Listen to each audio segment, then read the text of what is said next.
আমি টুম্পা অটোওয়ালি পৌঁছে দেবই টাইমলি। স্যার, টুম্পা ম্যাডাম আমাদের কোম্পানি থেকে কর্মচারীদের 4 মাসের বেতনের টাকা তুলে নিয়ে গেছে। এতগুলো টাকা নিয়ে তুমি কি করলে? সত্যি যদি তোমার টাকার দরকার ছিল আমায় বলতে পারতে। আমি তো তোমার কোনো কিছুর কমতি রাখিনি। সব দিক থেকে চেষ্টা করেছি যেন তুমি ভালো থাকো। একবার বলেই দেখতে টুম্পা, আজ তাহলে তোমাকে আর এই চুরির বদনামটা নিতে হতো না। আজ তুমি ফোনটা রিসিভ না করে তুমি ঠিক করলে না। তাহলে কি তুমি সত্যি এতগুলো টাকা নিয়ে? ও তুই কি অন্য কাউকে এক্সপেক্ট করেছিলিস? দাদা, তোকে একটা কথা বলি। বল। কি হয়েছে রে তোর? এতদিন ধরে দেখছি তোর তো এরকম অবস্থা ছিল না। মুখ চোখের কি অবস্থা করেছিস দেখেছিস? মানছি আমাদের বাড়ির যে অবস্থা, সেই অবস্থায় মানুষ ভালো থাকতে পারে না। যে মা নিজের বড় ছেলেকে হারিয়েছে, আর আমরা আমাদের বড় দাদাকে। জিম্মার মানসিক আর শারীরিক অবস্থা এখন ঠিক নেই রে। এখন থেকে তো সবকিছু তোকেই সামলাতে হবে। তুই এরকম করে থাকলে জিম্মার কি হবে বলতো? নিয়া, বিশ্বাস কর, আমি নিজেই বুঝতে পারছি না কি হচ্ছে এই বাড়িতে। দাদা, আমরা সবকিছুর জন্য ছোট বৌদিকে দোষ দিচ্ছি। একবারও কি ভেবে দেখেছিস ছোট বৌদির আদৌ কি দোষ আছে? মানে যেই মানুষটা একটা পিঁপড়ে নিজের হাতে করে মারতে পারে না, সেই মানুষটা প্ল্যান করে একটা মানুষ মেরে ফেলবে। আচ্ছা দাদা, আমাদের কি এই বিষয়টা নিয়ে ভেবে দেখা দরকার না? আমাদের কথা ছাড়, আমাদের থেকে ভালো তো তুই ছোট বৌদিকে চিনিস, জানিস। তুই সবাইকে কিছু বলছিস না কেন দাদা? নেহা, ভুল বুঝেছি আমরা টুম্পাকে। টুম্পা কারোর বিশ্বাসেরই যোগ্য নয়। আর তুই কতটা চিনিস ওকে?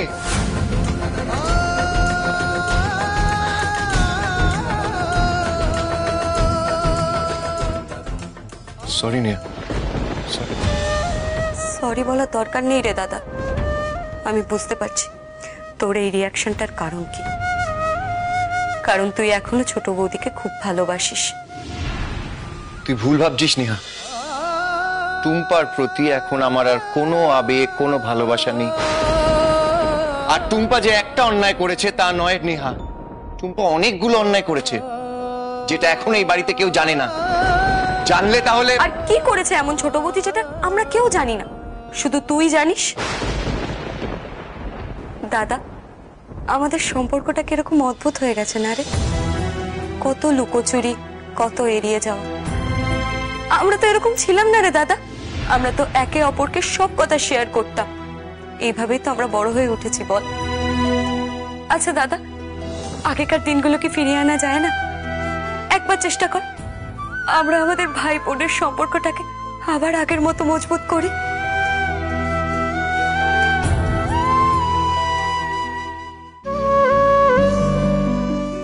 সময় দে আমাকে নেহা।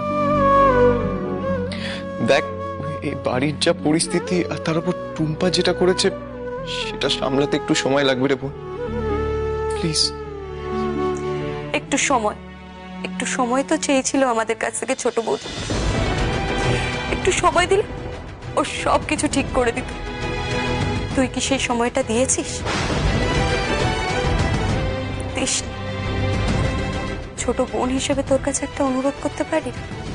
তুই ছোট বৌদিকে একবার ঠান্ডা মাথায় বোঝা, ওর সাথে কথা বল।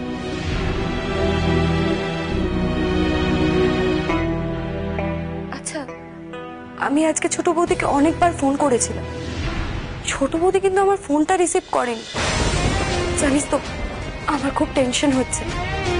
কারণ আমি আজ অব্দি যতবার ছোট বৌদিকে ফোন করেছি, ছোট বৌদি কখনো আমার ফোন রিসিভ করেনি, এরকম হয়নি। আমার মনে হলো এই বিষয়টা তোকে জানানো দরকার, তাই তোকে বল। আসছি।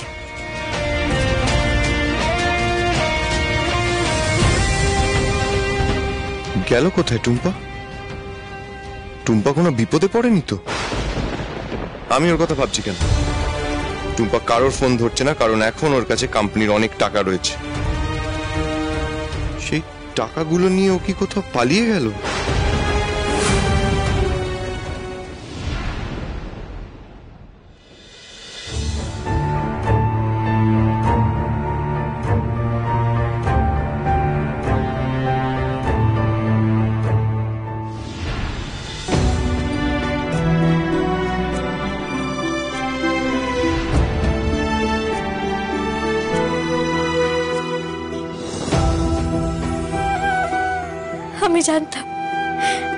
আমি জানতাম আপনি আমাকে ক্ষমা করে ঘরে ফিরে আসবেন। আমি জানতাম আমির বাবু আপনি বেশি দিন আমাকে ভুল ভাবতে পারবেন না। আমি জানতাম। তুমি ভুল জানতে।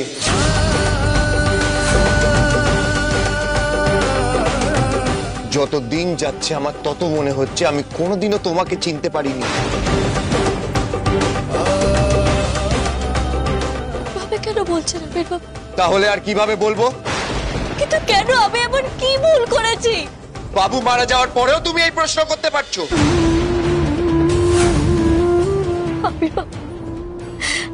আমির বাবু আমি কোনোদিনও চাইনি যে অর্কদার কোনো ক্ষতি হোক।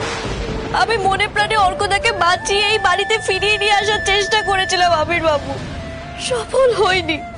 তার মানে এই নয় যে অর্কদার আমাদের সবাইকে ছেড়ে চলে যাওয়ার পেছনে আমি দায়ী।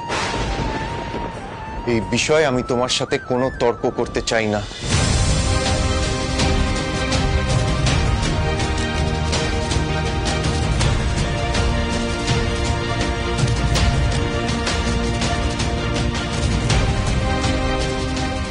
তাহলে এতটা স্বার্থপর তুমি কি করে হতে পারো? কিন্তু আমি কি করেছি আবির বাবু? অন্যের অধিকার কেড়ে নিয়েছো। আমি এরকম কোনোদিনও করিনি। আপনি কি বলছেন আমি কিচ্ছু বুঝতে পারছি না। বুঝতে পারছো না? তুমি একদমই বুঝতে পারছো না আমি তোমাকে কি বলতে যাচ্ছি টুম্পা। গরিব অটো ড্রাইভারদের কাছে তাদের মাইনের কতটা গুরুত্ব সেটা তুমি খুব ভালো করে জানো টুম্পা। তাদের 4 মাসের মাইনে তুমি কোন অধিকারে অফিস থেকে নিয়েছো? কে অধিকার দিয়েছে তোমায় এই পরিবারকে, গতি বাংলার প্রত্যেকটা মানুষকে ঠকানোর? টাকাগুলো কোথায় টুম্পা?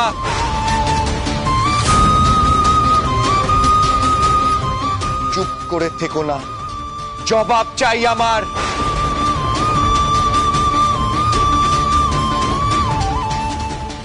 আপনাকে কি উত্তর দিই আবির বাবু? আপনাকে আমি যাই বলবো সেটাই আপনার বিশ্বাস হবে না।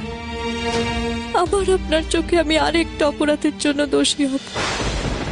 তুমি যদি চুপ করে থাকো তাহলে আমি মনে করব তুমি কাউকে কিছু না বলে টাকা চুরি করার চেষ্টা করেছিলে।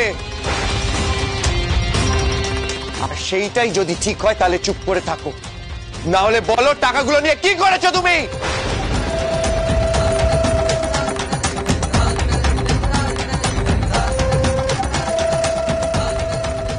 আবির বাবু আমি টাকাগুলো কাকুকে দিয়েছি। আমি যদি টাকাগুলো কাকুকে না দিতাম তাহলে দিদি আর অর্কদা দুজনকেই কাকু মেরে ফেলতো। আর টাকা দিয়ে দেওয়ার পর কাকা কি করলো? দেখো টুম্পা, সব কিছুর দোষ কাকার উপর চাপিয়ে দিলে হবে না। যদি এরকম কোনো ব্যাপার থাকতো তাহলে তোমার উচিত ছিল এইটা আমার সাথে বা বাড়ির বাকিদের সাথে আলোচনা করার। গতি বাংলা তোমার একার নয়, গতি বাংলার সাথে অনেকে যুক্ত আছে। আর তুমি যে টাকাটা চুরি করেছো সেই টাকাটা গতি বাংলার হয়ে যারা কাজ করে তাদের টাকা, তাদের পরিশ্রমের টাকা। সেই টাকার উপরে তোমার বা আমার কারোর একার অধিকার নেই টুম্পা।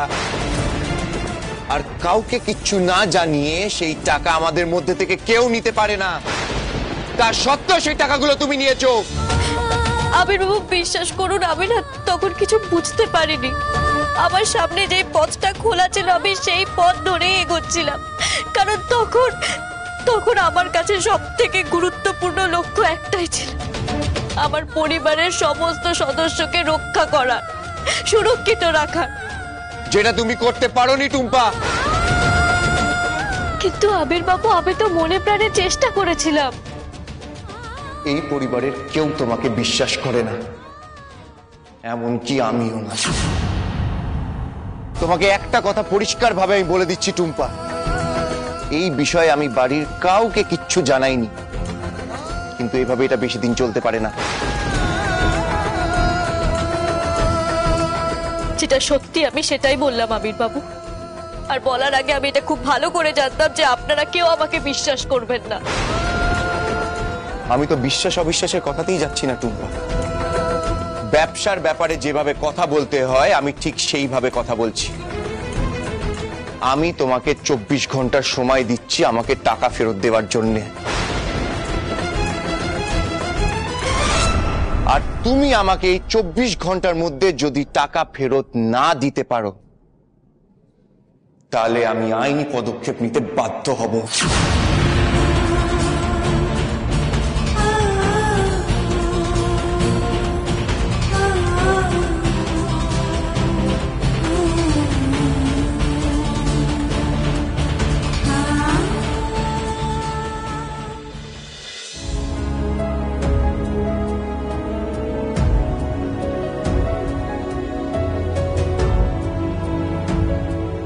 মা, মা, মা নেহা তুই? উঠতে হবে না। আচ্ছা মা, তুমি না ঘুমিয়ে অন্ধকার ঘরে বসে আছো?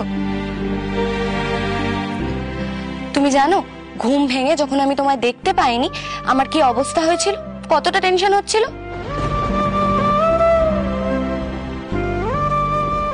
আচ্ছা মা, তোমার কি হয়েছে?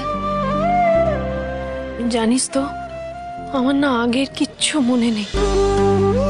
আমার তো এটাও মনে ছিল না যে আমার এইরকম একটা বাড়ি আছে, একটা পরিবার আছে, এতগুলো ভালোবাসার মানুষ আছে, আর সব থেকে বড় কথা এরকম একটা সুন্দর মেয়ে আছে। আমি সবটা পেয়েছি তো টুম্পার জন্য। হ্যাঁ, টুম্পার জন্য। টুম্পা আমাকে সবটা ফিরিয়ে দিয়েছে। টুম্পা খুব ভালো মেয়ে, খুব ভালো মেয়ে। ও কিন্তু কারোর ক্ষতি করতে পারে না, ও কাউকে মেরে ফেলতে পারে না। তাহলে তো আমাকেই মারতে পারতো, বল? হ্যাঁ, কিন্তু ও তো সেটা করেনি, ও কিন্তু করেনি। জানি মা, ছোট বৌদি খুব ভালো মেয়ে, ছোট বৌদি কারোর কোনো ক্ষতি করতে পারে না। আচ্ছা নেহা, টুম্পা আমাকে সব ফিরিয়ে দিতে গিয়ে নিজে সবকিছু হারিয়ে ফেলবে না তো? না না না না না, এটা হতে পারে না, এটা হতে পারে না। আমি যেমন আমার এই বাড়ি, পরিবার, পরিজন সবকিছু থাকা সত্ত্বেও আমি সবকিছু থেকে বঞ্চিত ছিলাম, কিন্তু আমি চাই না টুম্পারও এমনটা হোক। আমি চাই না এমনটা হতে পারে না। কি ব্যাপার, তোমরা মা মেয়ে না ঘুমিয়ে এত রাত্রে এখানে কি করছো? মায়ের ঘুম আসছিল না, তাই আমি আর মা এখানে বসে গল্প করছিলাম। দাদা, আচ্ছা তুমি এখানে? আমারও ঘুম আসছিল না, আলো জ্বলতে দেখলাম তাই এখানে এলাম। এবারের পরিস্থিতি কি যে হয়ে যাচ্ছে কে জানে।